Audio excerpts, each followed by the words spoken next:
Oh, wow. That's a lot bigger than I'm used to seeing myself. Yeah, that's It's kind huge. of weird. That's okay. Yeah. That's okay. We got big Well, heads today. the Lord just blessed me. Um, Hello, everyone. With the Obviously, it's G's. just Steve and I. Um, we had a little bit of interesting technical difficulties that Ole Anthony and Pete were having. They called in and we had the video on and everything was looking good. Aron was in the call. And then he went to say hello, and it sounded as if Alvin and the Chipmunks were greeting us. And we had him reboot. Couldn't get anything to work, so it's going to be something we're going to have to really buckle down and troubleshoot. So we're getting together at 6 tomorrow, and I'll be trying to figure out, on the grand scheme of things, what's going on. And we're going to reschedule tonight's show because it would just take too long to kind of suss through that and get it squared away. But we will be having Ole Anthony and Pete from the Trinity Foundation. Just won't be tonight. Tomorrow, but by the time we go live tomorrow, I will have a new date. It'll be this weekend or next week at some point. So apologize for that. However, Steve and I are going to try to salvage a little bit of time since you all were patiently waiting on us. And Steve and I are going to sit here and go through our inboxes and respond to comments while you guys just kind of chill there and watch. And there'll be some awkward silences. That's just me and Steve trying to go through our stuff, and that'll be it. I'm just kidding. We're not going to make you sit and watch Steve or I. But we are going to go through some comments from last night's video. We're also going to look at some really dumb things that have happened in the news. And then we'll also answer any questions that you guys might have. If you, bless you. Excuse me. If you've Well, I didn't ever mute that wanted time. to, I'm yeah, sorry. we know. I'm If trying to mute every time. I'm having an allergic reaction again. I don't know what it is. I think it's all the stupidity that I had to read from the comments. And they were great comments. Comments last night were brilliant, but they were just so. This guy last night was so damn ridiculous. I think I'm allergic to the dumb that we had to suffer from last night. Yeah, and you're right. We should have recorded what just took place in the. It was funny. In the it was call. funny. That would be really funny. But yes, we will be having them back, and that'll be soon. So last night, we're going to start out tonight with reading some comments from last night. We got a bunch of good ones. That video is approaching 10,000 already. So it's a really, for some reason, I find it odd that I left last night going, wow, that was a complete shit show. And I can't believe that happened. Like, I was just frustrated and angry with how it turned out. But there are so many comments saying that this is the greatest episode ever. And it's really hard to read you people. The ones that I think would be just a complete just waste of time. I mean, it wound up being good because we got to talk to Aron, and he's always fun to talk to. But I just thought that it was a train wreck, and apparently you guys didn't. So I mean, good on you. And I'm just at a loss right now. But we're going to go through some comments from that. It just shows that so no matter how south something can go, we can still make it entertaining. And that went south last night. Yeah. I'm sorry. It was not what we planned. Guaranteed. Not even remotely close. Yep. So there is no change, by the way, if you're wondering. Jason's still, I assume he's still passed out right now, but the last video that he uploaded about 11 hours ago, it seemed like he was uploading videos every 2 hours. And apparently he was by himself because he has no friends telling him this is a horrible idea. Like, he should be, if you're a friend of somebody and you're watching them, not only get embarrassed on a debate, but then to continue to upload videos claiming that you were censored and silenced and that I'm a big meanie poopy head, then somebody should be there to say, you know what, maybe it's not the way that you're thinking it's going. And we've all been there. I've been drunk and thought that the police were unfairly targeting me. I remember this is a funny story. I was at a bar one night and I got a phone call, and the place was crowded and I had a beer in my hand. The place was packed and I couldn't hear who was trying to I had a friend that was trying to meet us at the bar and I couldn't hear them say where they were at. So I was trying to get them to the bar. So I stepped outside of the bar, not thinking that the beer was still in my hand. And as soon as I walked outside, there was a cop on a bike that came riding by and gave me a ticket for being for public intoxication because I was outside on the sidewalk, literally right outside the building. And the rest of the night, as the drunker I got, it was the police had been targeting me. They were watching me, waiting on me to come out and to give me that ticket. So we've all been there. I hope when he gets up that he's a little bit more clear-minded and can see that we gave him every opportunity he needed to make a case. He just wasn't making a case, and the case that he thought he was making made 0 sense. He was even talking that word salad shit that Steve loves, and Steve couldn't make heads or tails of what he was saying. I tried. I really did try. I gave him the principle of charity, and I tried to interpret it in the best charitable possible light. Could not do it. Yeah. So yeah. So Steve's going to read some comments, and also Sunday we're going to have another epic takedown video episode. We've done it on Andrew Rappaport, Red Pill Religion, and the bell has tolled for another individual. This one is I hate saying this, but I'm going to have to say this because you won't know who I'm talking about if I don't. But master apologist. But I want you to think of what your idea of a master apologist is, and then it's the complete opposite of what you're thinking in your mind right now. He is I wouldn't even say amateur apologist. I'm going to say this. Really? Apologist? That's his new name. Really? Apologist.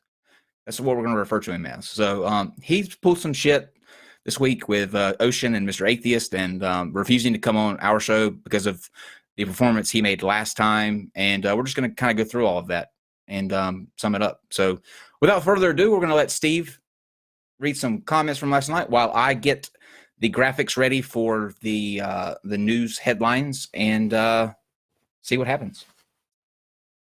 So when it comes to comments last night, I've already read some of them, but I haven't really picked them any out because this was obviously not planned ahead of time. But they're so ubiquitous where we get a list of comments that I'm just going to be reading out the ones that I think are just amazing. And if I want to see if the live chat kind of agrees, because these are clever. You guys are absolutely brilliant on the comments.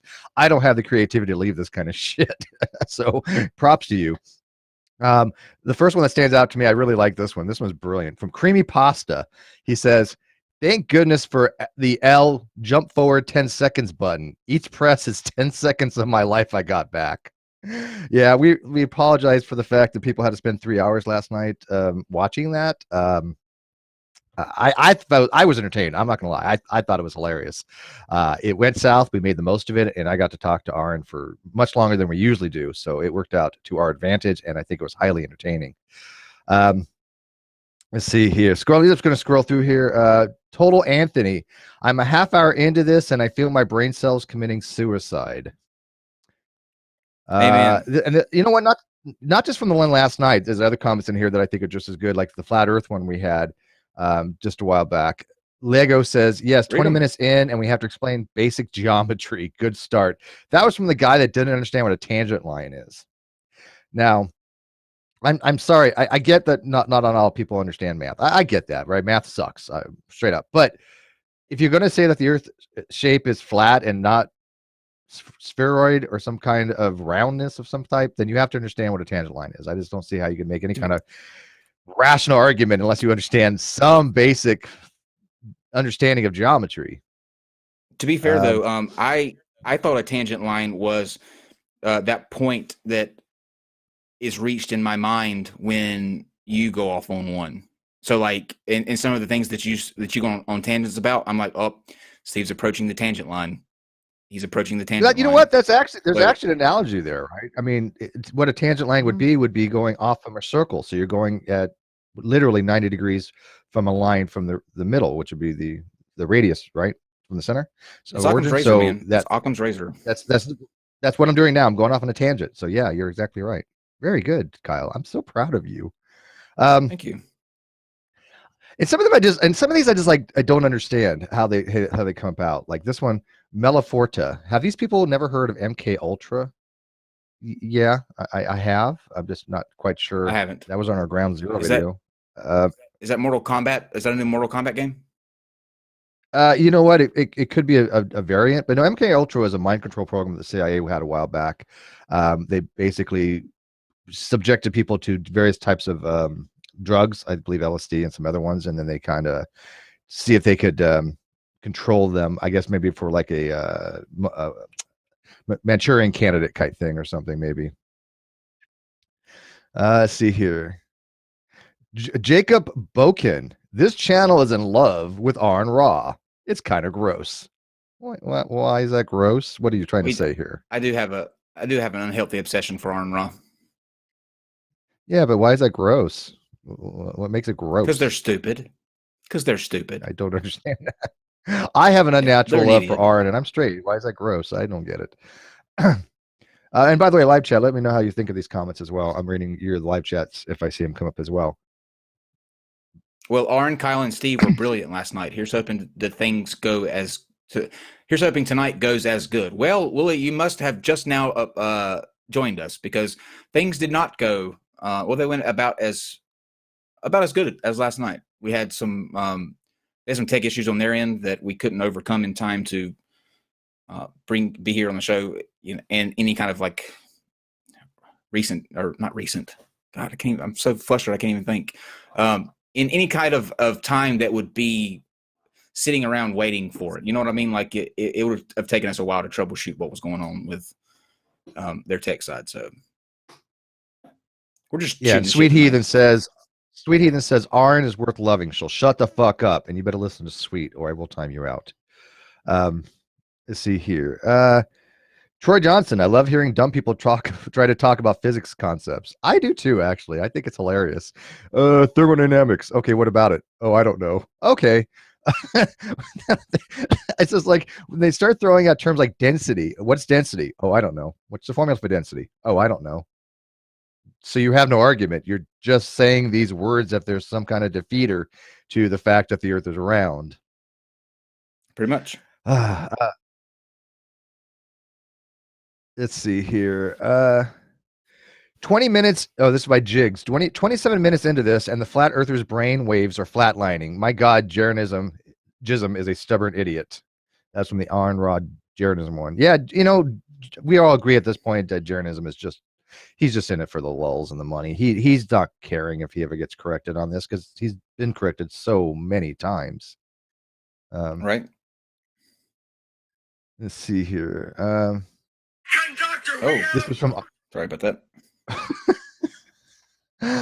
Last night from the Aron defeating somebody without even saying anything. Mike says, even fucking treants from the Lord of the Rings would tell this guy to hurry the fuck up. I remember reading the Lord of the Rings quite a few times. Treants, they move obviously really slowly, so it's takes them like a years to even go across like some plateau or something. Let's see here. I also want to tonight want to go over a couple of videos that I found recently that really kind of annoy me. And Dave, I've sent you the cards for the headlines that we're going to go over. And right now I'm sending you that video that I just sent you. I want to start off with that here in just a second.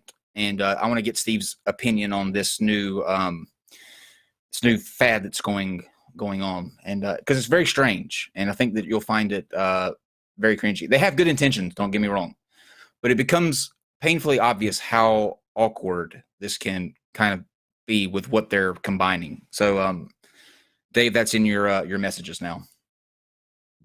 How many more comments you want to go? I just got to read one more that I really like. Then where you want to go to the? Well, Dave, are you with us? Okay, he just saw it. Yeah, go ahead and read two or three more. Okay, gotcha. Okay, so I love this one too. This is from Insidious Vids. I always smoke a blunt before watching NonSec, but when Jason wasn't speaking and then the fucking nun blinked at me, I was quickly considering sobriety. The nun made quite the impression last night. I've recently found out how to incorporate GIFs or GIFs if you're stupid, Trigger. And videos, how to loop those into our layout. So there'll be some of those coming. I always get like that when I learn how to do something new. All right, two quick ones more. This is from David Leone. Congratulations, Mr. King. You made Nephilim Free sound more coherent. Yeah, that's bad. Something to be said about that. That's bad. Well, bad. He made the best comment of the night where he said, where Jason said, "You give flat earthers more time than you're giving me right now." Well, two things with that. Number one, they're actually entertaining in a sick way to watch. But number two, at least their arguments may be completely bogus and just bullshit, but at least they put them forward, and at least I'm able to understand what they're trying to do. You were just, I don't even know what you were doing last night. I have no idea. None. All right, two more. Ken Walter, Steve trying not to laugh his ass off is like watching Saturday Night Live actor trying not to break character. Good stuff. It is difficult. You think it's easy? It's not. It's one of the hardest things I have to do. And finally, like recently, I just don't even care. When I'm laughing, I'm literally laughing. I have to mute myself. It's not feigning laughter. I'm dying, rolling on the ground at half the shit that I have to listen to. It's funny. It's just funny. And then if he's ready to go, if Dave's ready to go, I got one last one that Kyle's going to love. This is for Kyle. Ready for this, Kyle? This is you. Ready? Mm-hmm. This is from Ian Sandifer. Love your hair, Kyle. Oh, thank you. Oh, see, that made last night's episode all worth it. I would set through the best comments though from last night's video are the ones that I think are just hilarious. They're about the 15-minute mark. I make the comment, Jason, you'd hurry up. There's no way we can go for 3 hours on this episode. We can't go 3 hours. And what wound up happening? Because God hates me, we go 3 hours. So there you go. Dave, on the headlines that I sent you, we're going to start out with the yoga card, and then we're going to do the video right after that, and then we'll go through the rest of the cards. So whenever you're ready, just throw that yoga card up, and then we'll let people see it, and then Steve and I can discuss on what it means. Okay, so give me a second. I forgot to stop it from auto advancing. Give me 1 second, folks. There we go. Yoga. Okay. Mega church pastor warns congregation of yoga's demonic power. All right, Dave, we come back to Steve and me. So, Steve, here is what the New York Daily News has reported. Repent, you downward-facing demons. There's a mega church. That's a good line. There's a mega church pastor in the Ozark has warned his congregation of the dangers of yoga. At a mass before Halloween, Pastor John Lindell told his 10,500 followers that yoga positions were created with demonic intent to open up to a demonic power because Hinduism is demonic. He also spoke out telling against fortune telling and paganism. Basically, long story short, he is worried that the different positions that you perform in yoga leads you to be more open to being possessed by a demon. I guess downward facing dog is kind of an invite for demons to just pop in up the rear, I guess. Is that what that's saying? Or am I reading too much into that? I'm not sure how. I don't know how they're supposed to enter you. I don't know how the demonic possession. I hate to say this because of the phrasing, but I don't know how they come in you. So I don't know how that works. Yeah, well, I'm not even gonna touch that. That's too obvious for me to try to.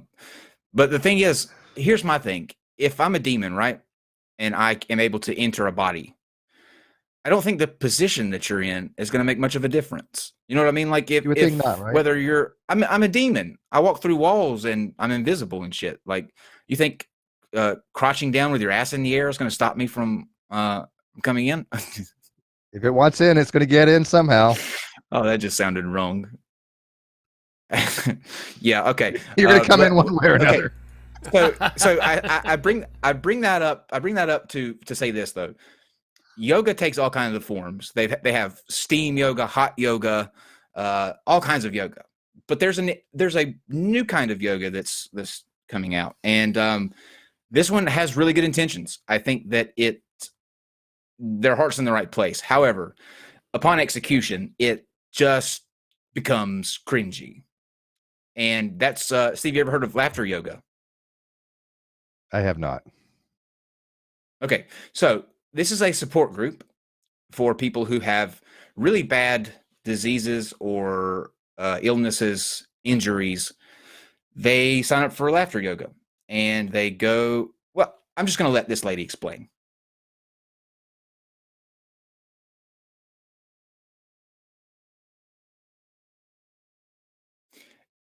And Dave, you can go to, I think it may be. I'm going to to introduce myself. There we go. I'm going to tell you my name, Here we go. and we'll all laugh hysterically. And then I'm going to tell you my diagnosis, and we're going to laugh again. Yeah, and so you go around the room. It's very powerful. Now, if you don't... It seems innocent do enough, it just right? with a few people here, just to get a flavor. If anybody has a diagnosis they want to share and laugh about, that'd be great. And if you don't, then what I've done is combine it with the ha-ha mantra, which is you'll say your name and then say something that happened recently to you that normally would really bum you out, and share it with us. So their and heart's in the laugh right at it. place here. So it's that Okay. whole psychology of, turning lemons into lemonade. Okay? But watch So this here's- now. And I always start and say, here's how it looks. So, my name is Gita.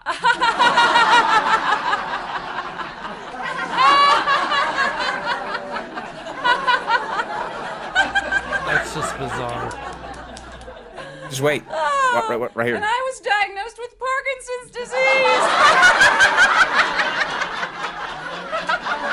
Okay, now Dave, just start poking around on the timeline. Just anywhere on the timeline, just click your little pointer and go through a couple of segments. But no matter where you land, you're gonna. Very good. Very good. Now watch this. Yay! Yes. My name is Rebecca. I was diagnosed with MS 19 years ago. All right, Dave, let's go to another one. Very good. Why is this called yoga? Yay! Yes. Where's the yoga part come in? Let's see what Joan has. And sometimes I get really scared about running out of money. All right, Dave, you can take the video down now. Very good. Very good. Yay! Okay, so Any others? I don't know. Yes. My name is Linda. You can stop the video altogether, Dave. You can just stop it. And I am pre-menopause. I don't know how to. Now you got me doing it. See, I couldn't stop it for some weird reason. That's okay. he was demonically. I don't know how possessed. that- I get it. I don't know how that's yoga. I really don't. I understand what they're trying to do, but after a while, it just in that video, there's somebody that has breast cancer and some other horrible like disease, and it just makes me feel weird laughing at. You know what I mean? Like I understand the intention, but it just makes me feel really weird laughing about it. So you suffer from mental masturbation philosophy, as we know. So I figured that since that's a really terminal disease, that we could try this live on the show. So can we do like my name's Steve, and then you tell us that you have philosophy, and then we'll see if it works. See if you feel better after the end of it. Sure. I think you just want to get a soundboard of you laughing at me, but that's fine. Hi, my name's Steve. I'm a recovering ex-philosophy guy. I hold to foundationalism, but I do accept that coherentism makes a rational approach to epistemic justifications for our beliefs. I tend to realism, and I tend to moral nihilism based upon Mackey's error theory. However, I do accept that objective morality is possible, given a possible grounding and some kind of harms and benefits, such as like Sam Harris would approach. Laugh. Very good. Very good. Got approved. Yay! By the way, if Okay, I got anybody off by saying that, call me. All right, Dave. Let's go to the next next slide.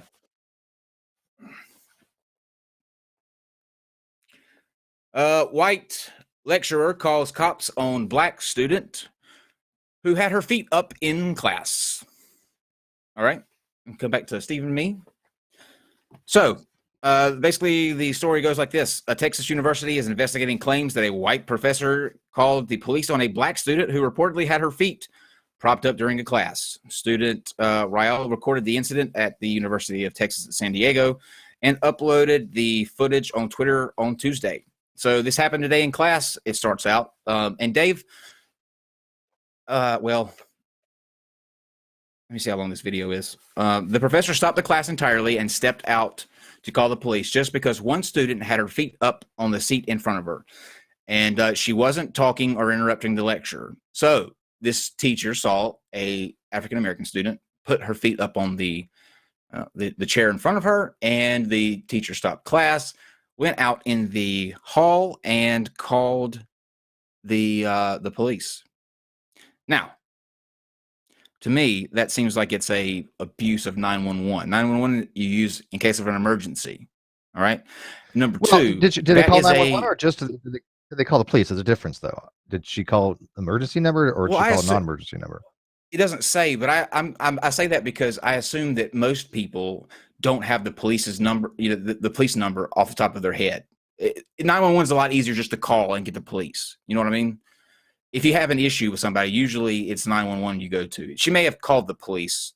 I don't know, but schools have both numbers. The thing, sure, but the thing is, like, this is even if putting her feet up on the chair in front of her is against the rules. Let's say it is. Let's say that the university has a policy that you don't do that, right?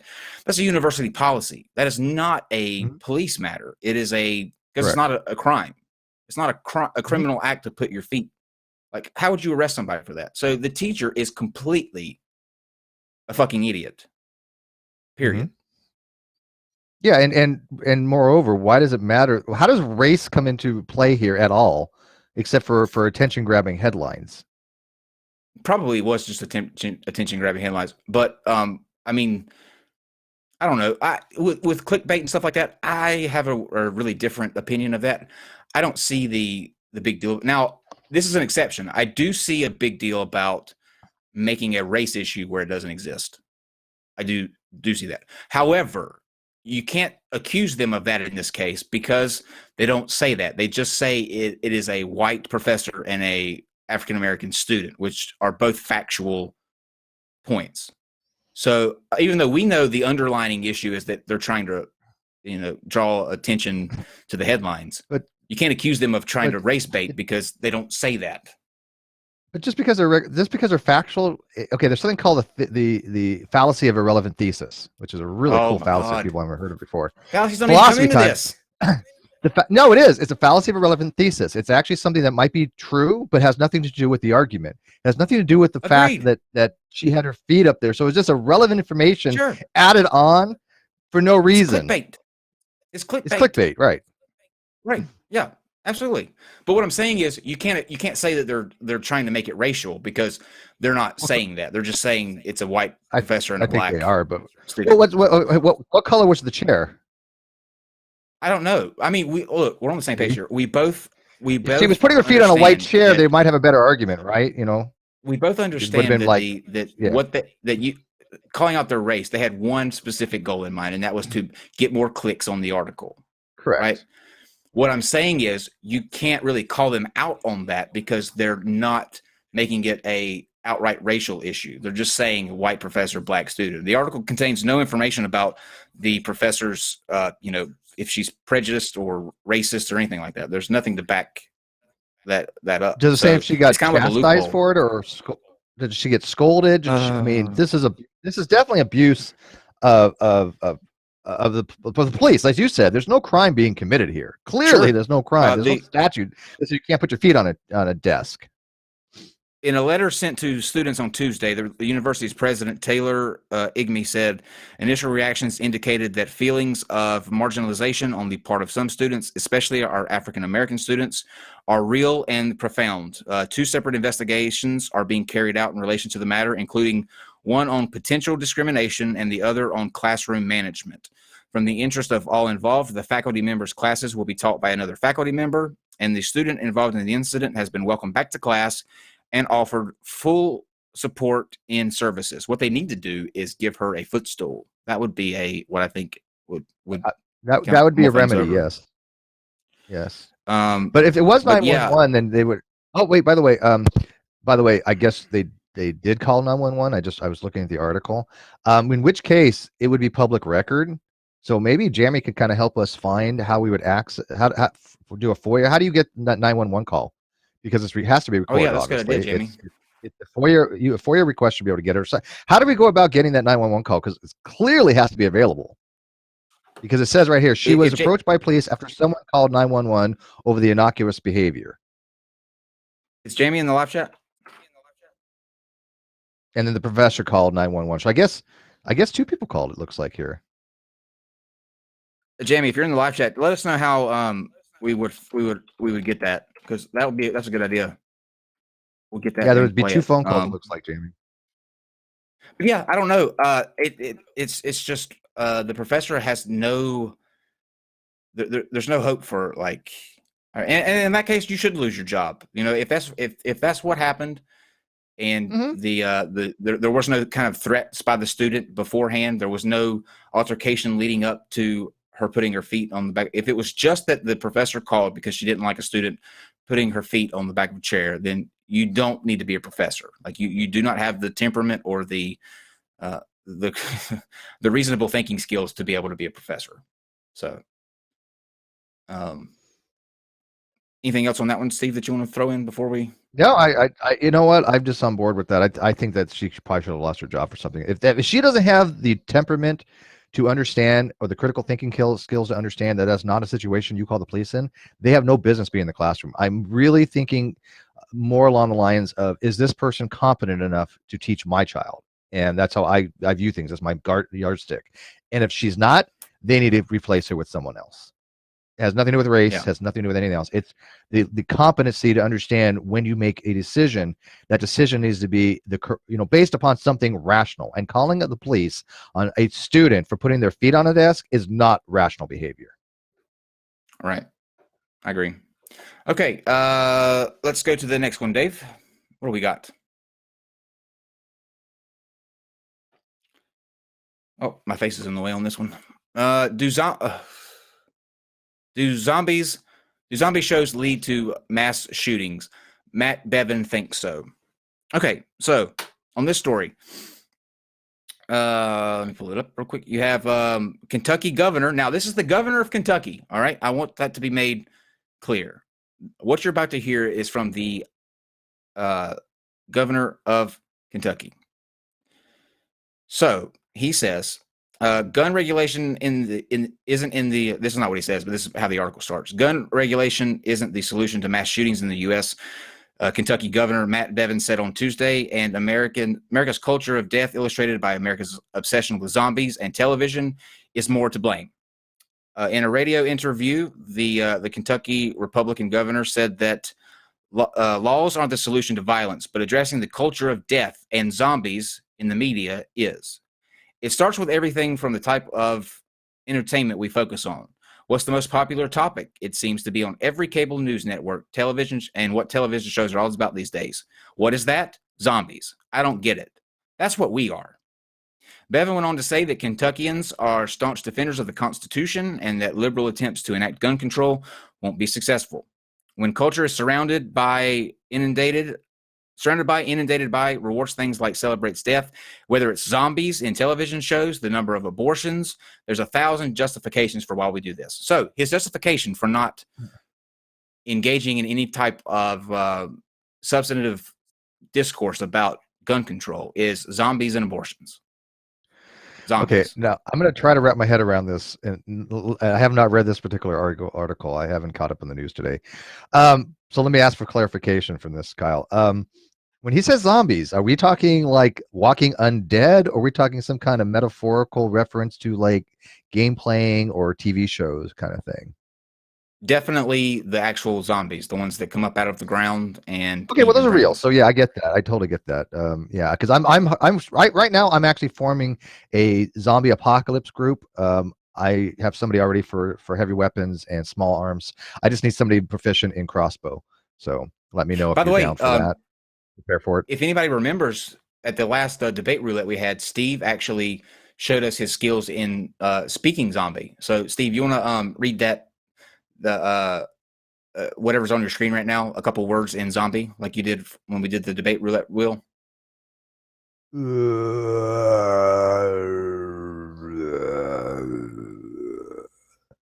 I agree. Doubt is a virtue. Thank you. Zombie Steve's got it. Zombies are brainless creatures. Of course, they're going to think doubt's a virtue. And we're gonna read super chats as they come in today, since we're doing kind of a lack show. Intellectual Iconoclasm says, in 2006, when the Army included yoga posters for PT, scratches of religious oppression ensued. Christians don't meditate and yoga. This is forcing us to participate in Satan worship. Oh man. There's one other prior Zach to that one Wilker- too, but we're not. Yeah, we got that one. Okay, Zach good, Zach's. Zach Wilkerson says it's a bummer about Jason King. Well, it is a bummer that he couldn't create an argument. The bummer, the real bummer, is how he handled a situation that he created himself. He either got drunk or high or whatever, and I guess out of nerves, and just couldn't come and deliver. So yeah, it is a bummer, but he did it to himself this time. It wasn't anything that we did. I've had that same problem. I've gotten very drunk and wasn't able to deliver on more than one occasion. So I get that, but I gotta tell you, I do finally understand the yoga thing, because now I get it. Because have you seen those signs where it says if you're gay, if you or do this or that, mixed families, and you're going to hell, and one of them says yoga pants. Have you ever seen those? And I never got that reference or why no yoga. Yeah, go look. Well, they have these signs, right? It's like all these things that'll send you to hell, and one of them is yoga pants. And I never understood why the hell yoga pants would send you to hell. So maybe there's a correlation here that I'm finally grasping. I wouldn't, if I were trying to market religion to people, I wouldn't put yoga pants will send you to hell, because I don't know if anybody else is like me, but I'm following the yoga pants. So if the yoga pants are going to hell, then yeah, and I used to sell yoga pants and spandex and that kind of stuff because I worked for Kohl's. So that's a big line. The fitness line and stuff like that is huge market for that. So I guess I'm contributing to sin, and therefore I'm screwed by that count. Either way, I didn't know about this. I didn't know this about you though. You and a guy named Cole used to sell spandex for yoga pants. That's kind of weird, Steve. Did you sell them out of a van? No, I worked at Kohl's. They sell clothing. I heard clothing. You, but number one, in charge who was of Cole? the clothing department. Okay, so you and Cole had a clothing department that you ran. I see. We did. Yes, yes. We sold bras too. Believe it or not. You know how uncomfortable it is when an 80-year-old is asking if a bra fits. Yeah, it's getting weird. Zach Wilkerson, thank you for the new super chat. He says, "What did you do in the nuclear field, Steve? I helped build a centrifuge for uranium enrichment in New Mexico. Did we cross paths?" Well, no, Zach. I'm going to answer for you because you look about 18. Steve did this in about 1900. All right. Well, hey, I didn't work with prior to you. Centrifuges work with uranium hexafluoride in order to account for the density as the difference between 235 and 238. They have these big things that they spin, and the heavier element gets flown off. They have thousands of them that centrifuge to enrich it. I didn't work with any of that. That's for processing the fuel in order to be put in a nuclear power plant or to weaponize it. What I worked with was the actual power plant, showing people don't do this because it has bad things that happen if you do. That was pretty much my job, to make sure that people didn't do bad things when operating a 150 megawatt reactor. Yeah, but yeah, Zach, you look very young, and Steve did it when they first invented the Navy. Like, he was one of the founding fathers of the Navy. So yeah, they didn't even when I started, they barely even had heavier elements. Right, they were just being produced. Right. You know the dinosaurs. Steve actually petted one. I had a pet. Right. I had a pet velociraptor while stellar nuclear synthesis was going on, producing these heavier elements. I'm old as fuck, so yeah. AC Castillo says Steve needs to ASMR a lengthy science explanation. Oh God. I think I explained it decently. No, they're saying that you need to do an ASMR video about some kind of science. So basically, if I talk like this about uranium and how it's processed to get the most amount of enrichment for the amount of energy we can extract for power distribution. Okay. Yes, power density. Sorry, I made a mistake. I don't know if we gained subs on that or just lost half our audience. One or the other. I'm going to go with lost. Zach Wilkerson again. Thank you very much for the super chat. He says, "Did they have feathers?" Yes, they did. Oh, yes, they did. Yeah, you know what? I've actually got pillow with feathers from dinosaurs in it. I do. Yep. And he actually, Steve sent me one to write with, like he used to do back in the day. Write letters with. Mm-hmm. Yeah, you just dip it in the ink. Yeah. All right. I think I've dipped in a while. Let's go to the next slide, Dave. See what we got. Oh, yes, this is my favorite. Man crashes a pickup truck into Mississippi courthouse to tell authorities that his drug paraphernalia was stolen. Where do you go All with right. that? Oh, yeah. So many places. Gulfport, Mississippi, a man has been arrested after he drove his pickup into a courthouse in Mississippi.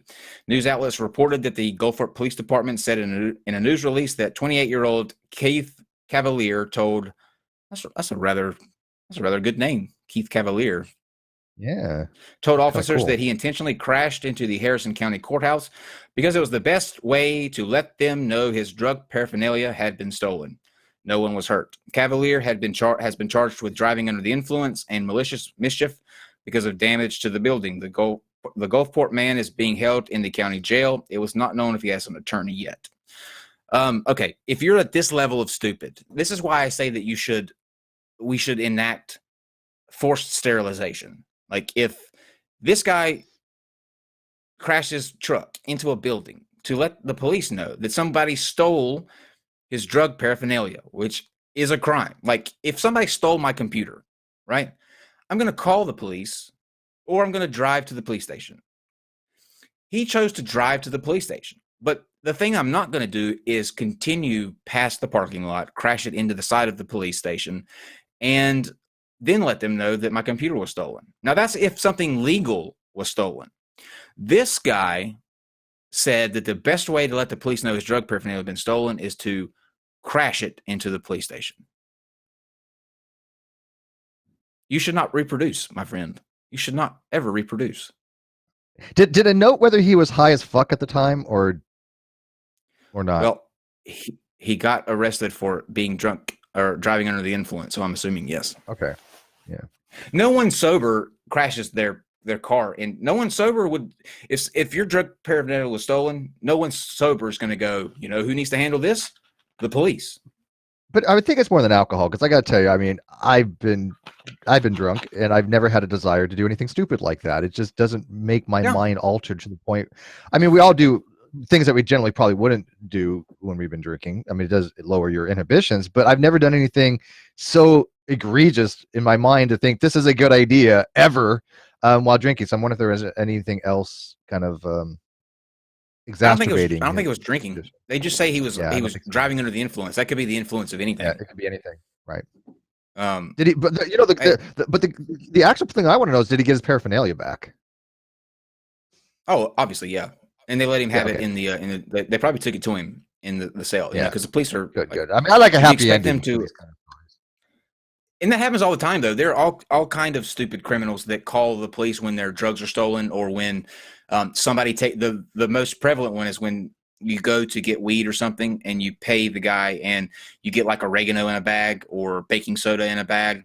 There are so many people that call the police because they're saying that the person stole their money, and just that level of not being able to understand that you're going to get fucked on this even more. Like, it's bad enough you got fucked out of your money or your drugs, but you're going to add legal stuff on top of that. Like, please don't reproduce ever.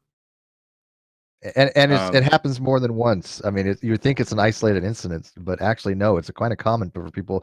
Or, people, it's like, hey, I had somebody break in and steal my drug stash, or, somebody stole the money I made from my hookers that, because I'm a pimp and I got rolled and they took my, the money that I got from my women. That kind of absurd stuff that you hear.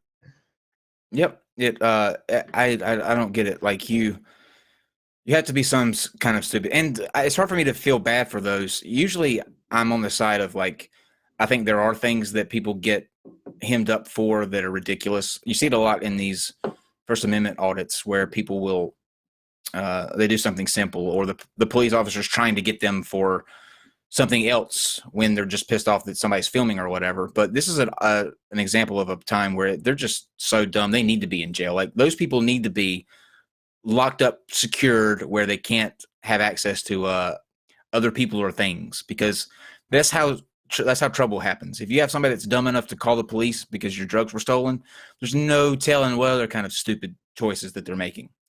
But I guarantee you that they're going to be crying foul and saying that they're being targeted or whatever. Speaking of which, That's a good segue. I recently found out about gang stalking probably about 2 weeks ago. Have you ever heard of this, Steve? I am aware of it now. Yes. And what are you? What is your concept of what gang stalking is? I think is paranoia gone overboard. Yeah, that's I a mean, good we way all to- we all have. Yeah, I mean, we all have. I mean, well, you want to describe it first, and I'll kind of maybe weigh in on it. Yeah, there's different forms of it. The most general way to sum it up is that they call themselves targeted individuals. These are people who take everyday occurrences that we deal with, on a daily basis. Small things that could be, like they think that their car was pulled a little bit more forward in the parking space than they remember getting out. Just stupid things thoughts that we have that aren't true, like you misplace something and it turns up somewhere else, or you get a feeling of somebody watching you over your shoulder. But they think that it's actually happening, that someone is in a governing body or a oversight body is stalking them everywhere they go. Everywhere they go. There was a video that I saw yesterday of a gentleman in Starbucks being asked to leave by the Starbucks manager. And what had happened was he was sitting there drinking coffee. 2 college students came in, sat at the table next to him. One of them was on their phone playing Candy Crush. And he was convinced that these were federal agents that were sitting across from him, watching his every move, had been following him since, a couple blocks earlier. The Canadian atheist says, "This is great. Can you update us on Psy versus SJ?" Yes. From what I understand, it is going to happen. It will be in December. Steve actually spoke with him, so he can probably give you more. Yeah, I don't. We're working on a confirmation. Cy needs to still clarify, I think, some stuff with his pastor. But we're trying to make it happen. I know. Yeah, so I know that he's interested in it. You all have to understand this. As much as you disagree with Cy believes this stuff very sincerely. I've talked to him quite substantially on these topics. He's not one of those people that just goes and puts forth that he's religious or believes in his beliefs. He actually really does have a very deep-seated belief system, and he really thinks that because of what SJ is putting out, it is salvational issues. And so he takes it very seriously in that regard. And so we're trying to alleviate that and trying to explain to him, look, if you think it's salvational issues, then it's even more important, and you go on and at least put your narrative forth, your argument against SJ. Granted, I don't have a dog in that fight per se, but I do think that it would be a fascinating discussion between the two. Yeah. I'm by the way, on it. Steve, fully deconverted is in the live chat and says that he has a friend that's like that in the gang stalker type. But I went on, guys. After this wraps up, make sure you go and check out the. I had an interview today with RAL from Fully Deconverted. It was fantastic. It was a really good time, and go check that out. But although I do want you to see me in it, the beginning of it has something that's priceless, an intro video. So if you like really good looking men in spandex, then you'll want to see what happens at the first couple minutes of Fully Deconverted. So go check that out. Following here. What's talking about? Gang stalking. Oh, so I found a gang stalker on YouTube, and I messaged him and asked him if he would be interested in coming on. He said he absolutely would. So I don't know if we're gonna get he's gonna think that we're part of the scheme, like we're a targeter. I guess that's what you call it. But it should be interesting to hear what he has to say. You'd rather see me in spandex. That can happen. We can do that on let's see, a charity stream or something like that. I'll wear spandex for charity. Sure. Steve, you look really deep in. Are you okay over there? Doing great, man. I'm doing great. No, continue. I'm just I heard you in spandex, and my mind just went tabula rasa. Sure. Okay, Dave. Let's go to our. I think our last one, maybe. Oh yes, this is always good. A man with no pants falls through a Waffle House ceiling. All right. Pull it up here. So, police in Alabama say a man not wearing pants fell through the roof of a Waffle House during a botched burglary and fought patrons before fleeing. He said he was not wearing any pants as he fell through the roof. The Times Daily reported that police detective Wes Holland says 27-year-old Glenn Boast is being sought on criminal mischief and burglary charges. Another suspect hasn't been identified. Logan says that he went into a bathroom, tied the door shut with his pants, and climbed into the ceiling. He says an underwear-clad Boast then fell through the dining area and fought off patrons trying to detain him. Logan said that Boast then fled, leaving behind his pants that contained his driver's license. Okay. Right. So he took his pants off to tie the door shut and didn't take his wallet out. So let's say the robbery went by smoothly, perfectly, exactly how he wanted it to go down. So you have this guy in his underwear holding up the Waffle House. After that, you're going to leave. You're going to fly out if you get the money.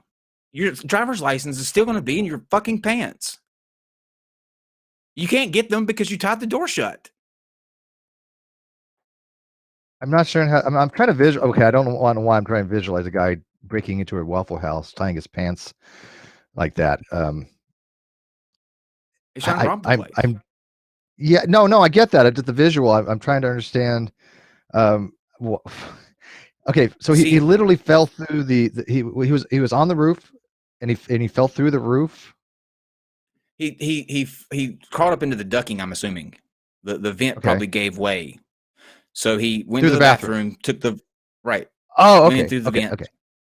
He tied the door shut so people couldn't come in. But there's an interesting twist, I think, to this story, because if you were to say this, if I said, Steve, there was a guy the other day tried to rob this place and he fell in through the ceiling and he was only wearing his underwear. There's only two places that I think this would not be a surprise at, like that you could probably guess that this happened at, and that is Walmart and Waffle House. I think this story is not shocking. Like the fact that he was in his underwear, not shocking at all. The shocking fact is that he left his driver's license behind. Yeah, and so I guess they just found him from that, and then the story is that the happy ending? They just arrested him because they had all his information on the driver's license that he left behind in his pants that was tied to the bathroom. Sweet Heathen says, I used to work at a Waffle House. This legit doesn't surprise me. Seeing weirdest people came through. Yes, that's true. And I've actually we know what we didn't have. Hang on, we have to have a Sweet Heathen on as a guest, where she can tell her 3 a.m. stories of her Waffle House things. I'm pretty sure she's got some pretty horrific stories to tell. We should. I used to eat at Waffle House all the time, though. When I used to go to a dive bar like every night when I was in college, and that was a ritual. We would go and we'd be wasted, and because I've eaten sober at the Waffle House once, and there's a reason for that. Like sober, it's not good, but drunk, it's to die for. Like you're drunk and you get biscuits and gravy. Oh man, you're in heaven at 3 a.m. I don't really think we have a Waffle House anywhere near us. I mean, it's more of a Eastern type thing. We've got Denny's and we have IHOP, and IHOP is the place to go. Although I did go to Denny's the other day for my veterans meal. I finally got one the next day. It was damn good. I got to admit, it was one of those build your own Grand Slams. Their food has gotten much better than I remember. But we have IHOP. IHOP is where you get drunk and then you go afterwards to IHOP and make an ass of yourself. Smitty said that Walmarts have McDonald's in them. They should do a Walmart with a Waffle House in it. That is the greatest thing ever. Smitty, that's dead on. A Walmart with a Waffle House in it. It's like what the fuck can go wrong in a what the fuck can go wrong situation. Well, just to give you a thing about Walmart, we have a Discord. If Kyle, is God an atheist? I don't know. I've tried talking to him, but he won't answer me. He won't. Maybe he'll answer. Maybe he'll answer you. You should ask him. I asked him before, but he won't respond to me. So I guess he doesn't like me very much. But Zach pointed out yes, that Denny's now serves alcohol. I'm like, no, they've served alcohol for a while. I actually got my first legal beer.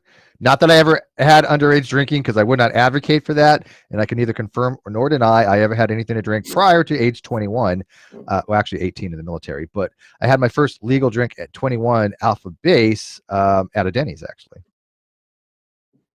oh nice. So it's been around a while. For people who know what Chuck E. Cheese is, they have. Do you know what it is? Yeah, and you know what? And I had people actually try to advocate that Chuck E. Cheese serve alcohol. I'm like, I don't think that's a good idea. They do. Like they do. Do they? Yeah. When I was at Chuck E. Cheese, I never knew they had alcohol.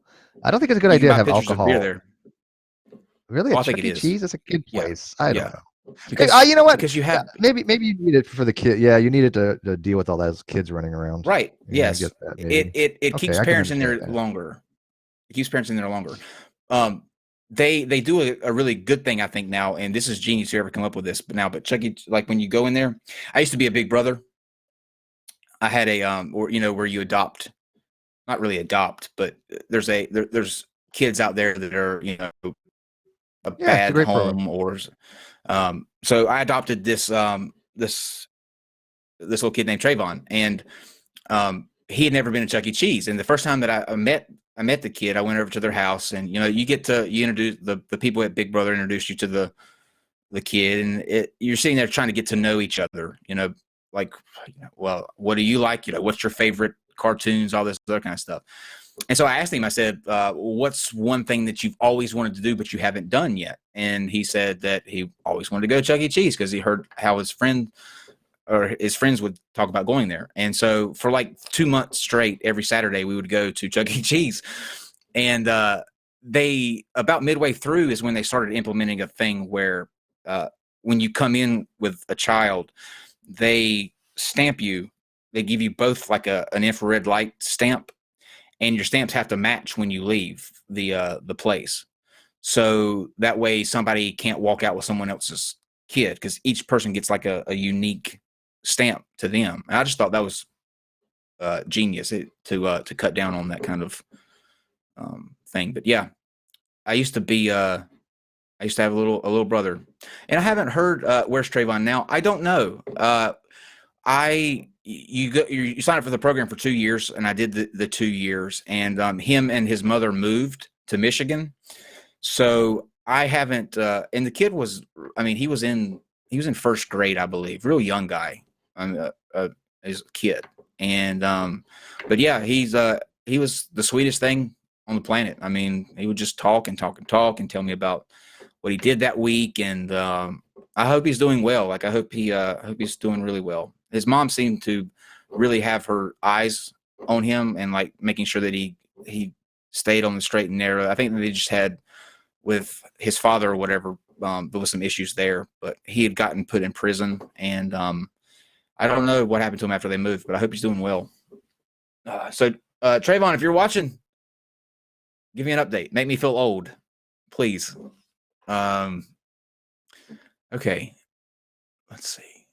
If he is watching, he's probably like, oh my God, my big brother now is talking to flat earthers and people who can't. He's like, what the hell happened? He's like, drunk. What happened if his name was Trayvon? Is that what you said? Yeah.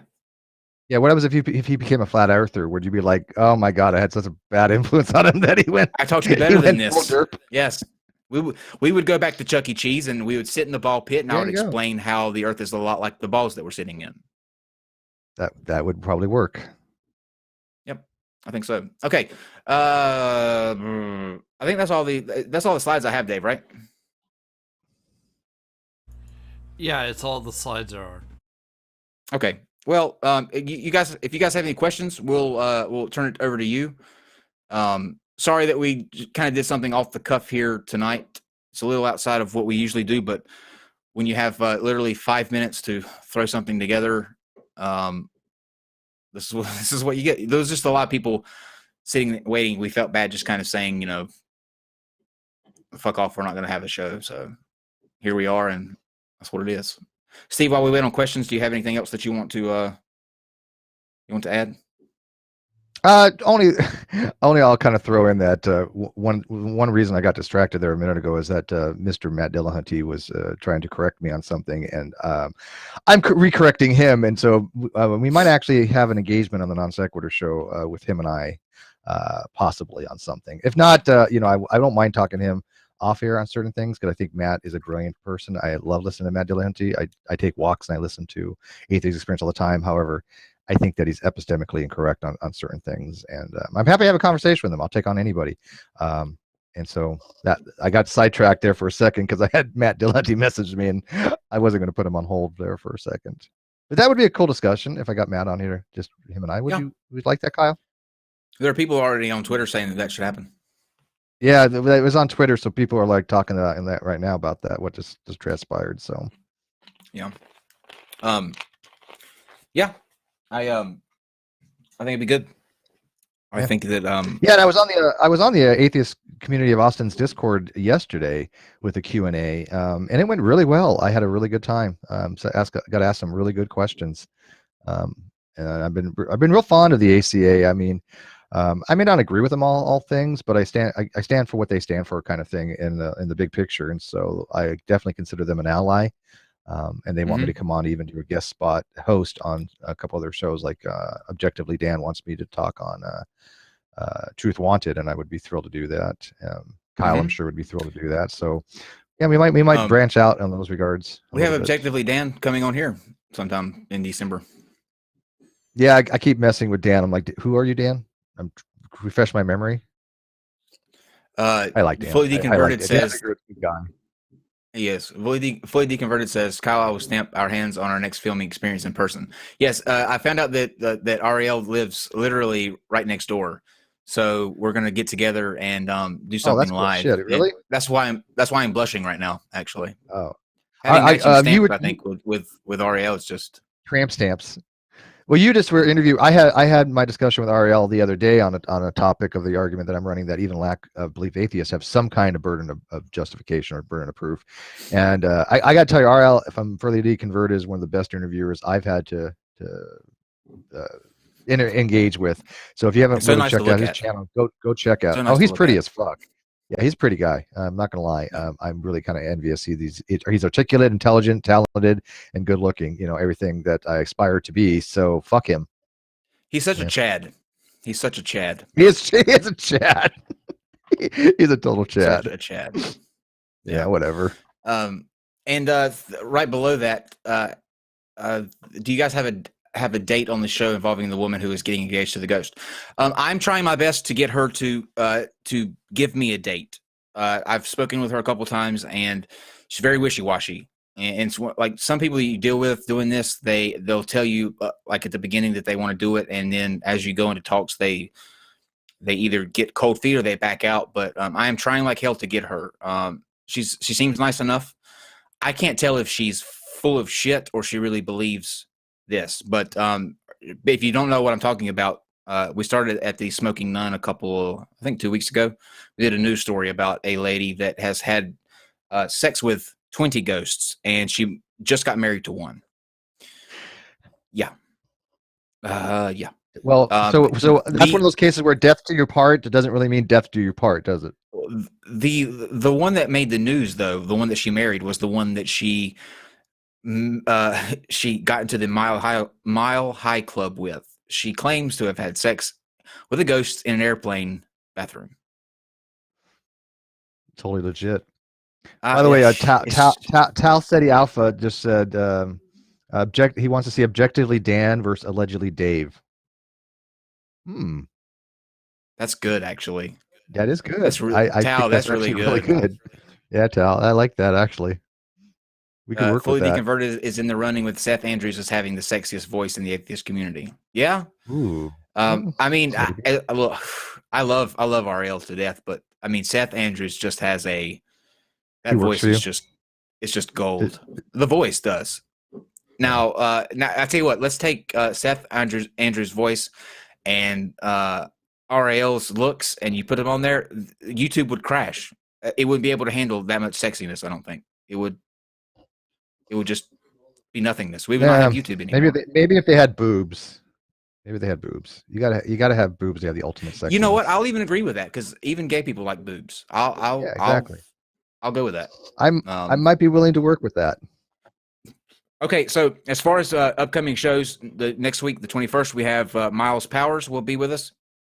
We'll be talking about the Jelly Juice protocol. He actually did the protocol. He actually drank the Jelly Juice. So, and if you don't know what that is, Jelly Juice can regrow your limbs, cure the gay, and cure cancer, reverse Down syndrome, all of that stuff. I don't even know why she says reverse Down syndrome. That's not something that started. You know what I mean? Like it's a condition. It's bizarre. It's it's genetic. It's so. Well, I mean, she's batshit insane, right? I mean, I'm at the point now that I don't think that she is even mentally competent. I think that she needs a severe mental assessment, and she's dangerous. She's flat out dangerous, and so she makes wild ass claims like this because she doesn't give a shit because she doesn't know any better. So we've got that. We've got the Gang Stalker coming up. The Golden Nuns, by the way, you have 2 more days left to talk about that. Or not talk about that. You have 2 days left to go and vote. So go to tinyurl.com/golden nuns. Vote for your favorite YouTube content creators. There's categories like best new video, best animation, best new channel, the channel overall, all kind of categories. Go vote. It's open to everybody on YouTube. And that award, geez, those awards will be given out on the 25th of November. Which is a Sunday, the Sunday after Thanksgiving. This Sunday on the Smoking Nun, huge announcement. Okay, we have been talking since we started the show, the Smoking Nun. Each show we've been talking about this gentleman named Danny Glass. Danny Glass is the guru that tells people they should drink turpentine to get rid of, cleanse your body, get rid of parasites, that sort of stuff. I posted on one of Danny Glass's videos that he should email. Actually, he posted on mine first. He said, "Thanks for sending people to my channel and for giving me publicity." I responded to that, and then he said, "Email me at his email address." So I emailed him. We are going to have Danny Glass this Sunday on the show to go through why he's telling people to drink turpentine. So that's going to be fantastic. There was one other weird show that we've got coming up. What is that other one? Want me to narrow it down? There's a whole bunch of weird shows we have coming up. Take over talking for just a second while I look this up. Well, I mean, I have the schedule right here in front of me. Do you remember what it's kind of referring to? We could talk about some of the other things we have coming up that may not be as strange, but controversial. We have Destiny coming up soon with the circumcision. That's been one of the most controversial things that you've ever posted on circumcision. I've never seen the backlash on that as I've ever seen anywhere else. I'm glad you said that. We had a guy that was going to debate Destiny on circumcision. Destiny is anti-circumcision. So if you're out there and you believe that parents should have the right to choose to have their child circumcised, please email me at live@nonsecshow.com. The other guy had something come up and he can't do it now. So Destiny will be here on the 30th either way. I would like to stick to this topic though, because I think it's the potential for it to just go crazy is astronomical. But please get in touch with us if you think that parents should have the right to circumcise their kid, because it would be really good to have that conversation. What do you think on it? Circumcision? Mm-hmm. I tend to think it's the parents' choice. However, I do think there's arguments to be said. If it's not medically necessary, should they be allowed to do it? I'm wavering on it a little bit more than I used to be. When we first started talking about circumcision about a year or two ago on the Great Debate Community, I was on the side of allowing parents to do it by choice, right? But I have been presented decent arguments that I am mulling over about, is it medically necessary? Is it genital mutilation? Is it something that's violating the bodily autonomy of the child? So I'm moving a little bit on that position a little bit, and it's because people have been presenting reasonable argumentation on it. So I'm really looking forward to this discussion because I do want to hear people argue it one way or another. Because there's really good arguments to be had either way on it. This is why that's one of those things that is contentious. This is one of those things that's why you put it out. There's so many people are weighing in on this because there are arguments on both sides to be had, and they should be something that people can't argue. It's not like something like 1 + 1 = 2 that people can't argue, or the shape of the arc that's the shape of the earth that's not debatable. So this is something that can be debated. Wait a minute. Something a new development just happened. Again, from our senior sexy correspondent, fully deconverted, says that he was circumcised at age 18. It may be good to get him in here to have his perspective on why he chose to do that. I did have a friend who, when I was in grade school, maybe in junior high, I don't remember specifically, but he was circumcised at during his teenage years, and yeah, maybe it was, I think it was elementary. I don't remember his elementary school or junior high, but anyways, he was a kid. He was a kid when he got circumcised, and it was the most painful experience of his life. He said it was horrific, and he wouldn't wish it upon anybody. So. Well, fully deconverted. Would you be interested in coming on to that show with us to talk about that? It would cross something off my bucket list. Just sit around and talk about your junk for an hour and a half. I think that'd be great. So let us know if you'd be. I would be fascinated by to talk about his junk for about 2 seconds. Yeah. Okay. Excellent. So see. We want to talk about your junk, Ariel. Let us know if you're interested.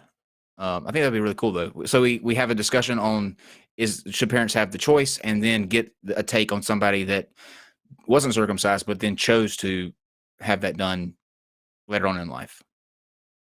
I think that's fascinating. I had a friend that did that too. He was Greek, came over here and opened up a couple restaurants, and he decided to do that. Okay, he's down. Awesome. Okay. Don't be aggressive about Ariel's junk. Don't want to go all look a pig on anyone. Okay, so Red's Rhetoric sent me a link. Red's Rhetoric sent me a link to a hangout that he was doing, and he wanted my input on what the subject matter he was talking about. So they're talking about red pill religion, and he got me in there. We went through. We were on there for about 5 hours. It was a 5-hour hangout. I think this was 3 days ago. And through the way through, it just got really uncomfortable because there was an individual that just would not stop pushing the wanting pictures of me like biting. Oh, there he is. And yeah, look a pig. Yeah. I didn't know if you were in the live chat, so I didn't want to talk about you without you being here. But he kept wanting me to give him a picture of me like biting my lower lip, and it's just very awkward. So thanks for the cringe, look a pig. Okay. I think that's all we got. Or all that I've got coming up. Reds versus Mind of God will be in December. Mike Winger will be back in December. The guy who thinks autumn is a hoax will be here. Scam bait. We are having a scam baiter come on December the 2nd to do a live scam thing with the IRS people, the people that do the IRS. And actually, I did something really, the dumpster fryer, Steve, that appears in some of the videos we do sometimes. Of course. Well, he's coming out with a new video this weekend, and this weekend it's on scammers. Now, for the past week, I have been in an email conversation with a guy from, I'm assuming, Nigeria, and I have followed all the steps that he's told me to. He said that there was he represents this lady in Africa whose husband was assassinated, and he left her $37 million. And they want me to help them get access to that $37 million. And in exchange, I will get half of the money. So I'm getting about $18 million that he promised, which is very nice of them. Is it after taxes or before? Because you got to factor in taxes. Didn't have to do that. And after that, well, he's you know, like, this is "Oh, all nice." under the bus. So I've been following their lead. I've been giving them the information that they want. Now, granted, I've set up all of this stuff outside. I opened a fake bank account. There's services out there you can find for everything. There are services out there where they do this for a living. So they actually act like a real bank even though they're not. And you get an account number that will register with them. It's really funny. I mean, it's just great. So I have been giving them the information provided. So it's getting close to ahead right now. We are the stuff that you will see in this is outstandingly hilarious. But here's the name that I gave them. My name is D. Umsterfryer. So D. Umsterfryer is the gentleman that they're conversing with, and I live at 867 apartment 309 McCrae Fallacy Lane in North Carolina. What a fucker. But yeah, the 8675309 is the song. There's so many Easter eggs in the responses that I give them that you'll have a field day. But they buy them hook, line, and sinker. He refers to me as D. Umsterfryer. Like Mr. Umsterfryer is who I am to him. So the dumpster fryer will be going through those emails and you'll see what happens. But also 2 weeks ago, I got called by one of these IRS people. These the scammers for the IRS. So I pretended like I was a Australian flat earther, and I'll play you a little sample so you'll get to see kind of how the conversation was going. Let me see where I've got this queued up. Hey Danny, what can I do for you? Here we go. No, so you call me now, and I'm proud to give you the information. So how may I help you, sir? Well. You left me a message telling me to call this number, something about the IRS. So I called this number. Okay. So regarding that call, you said that you haven't received a reference number, right? I have not received it. Now, towards the end of the call, I'll let you hear what it devolves into. But it doesn't end very well. I love it. It doesn't end it doesn't end well at all. Let me see. So you're not getting your money? Fuck your warrant. So Bring it. I'm gonna fuck my wife. Now listen to what hold on, Steve. Listen to what he says. Listen to this exchange again. Now listen carefully. Sir, fuck your warrant. So Bring it. Oh, how can I fuck my wife? I said your warrant, not your wife. Fuck my wife. What? He said, fuck the warrant. He said, how are you going to fuck my wife? But yeah, so that's a 19-minute phone call. Oh, I love it. The speaker box says awful accent. Yes, there's a reason that it sounds really awkward in the way that I'm doing that, because the dumpster fryer voice is me in that accent, but then processed through Adobe Audition. So in order to achieve that tone and pitch that the dumpster fryer has in his videos, I have to record it that way. I know it sounds really strange, and it's really strange to hear myself back listening to it. But it's a 19-minute video. I'm gonna cut out the most of it and give you the highlights so that you can see. But he's very, very angry by the end of the call. Like, he cannot believe that I wasted his time. He's going to fuck my sister, fuck my mother, fuck my uncle. He names off almost everybody in my family that he wants to fuck. And I'm the just flat disappointed earther, you didn't get the money. I know. Well, no, Steve.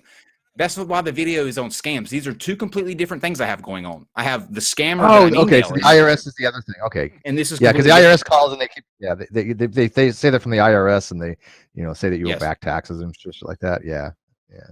I do wear gloves when I do this. Absolutely, I do wear my black gloves. I got one where they're trying to get me to buy more car guarantee. You know how your car comes with a warranty for 7 years, 70,000 miles, for example. Mm-hmm. They're trying to get me to say that that's expiring on my car, and I need to, give them money to continue to have a warranty. And I'm like, well, I don't have a car, so kind of not working out for me. Yeah. Well, the interesting thing that he does, and this won't give anything away, but what he tries to get me to do is to go to Best Buy and buy iTunes cards. He wants the money that I owe in taxes in iTunes cards, because this is a special deal and they don't want, I can't tell anyone. I can't tell anyone that I'm buying what I'm buying the cards for. He wants me to put $500 on one iTunes card and $500 on another. But if I'm asked why I'm doing this, that I can't tell them that it's for the IRS and my taxes, because they'll want part of the deal, and he's not authorized to give them that same benefit. So, yeah. All right, that will be this weekend. At this time, we're going to. That's true, sweet heathen. That's true. We're going to close out. Thank you for sticking with us. We apologize once again that we had those issues. It wasn't on our end, though, so there's nothing we could do about it. But we will fix those, and we will get him back, and then we will talk to him about Robert Tilton. Tomorrow at 8, we have a ideology episode that I'm looking forward to and have been looking forward to for weeks. We are having Russ McCamey from McCamey Manor, the haunt that is extreme, and that this year in the new thing that they do, they change the theme every year. But this theme, no one's made it through yet. 0 seconds is the record right now. No one has made it to the actual haunted manor. So we're going to find out why that is tomorrow at 8 p.m. Eastern, and we'll see you then. Until then, take care of yourself and each other. Who says that? Lemon. What's his name? What's his name? We just talked about it the other night.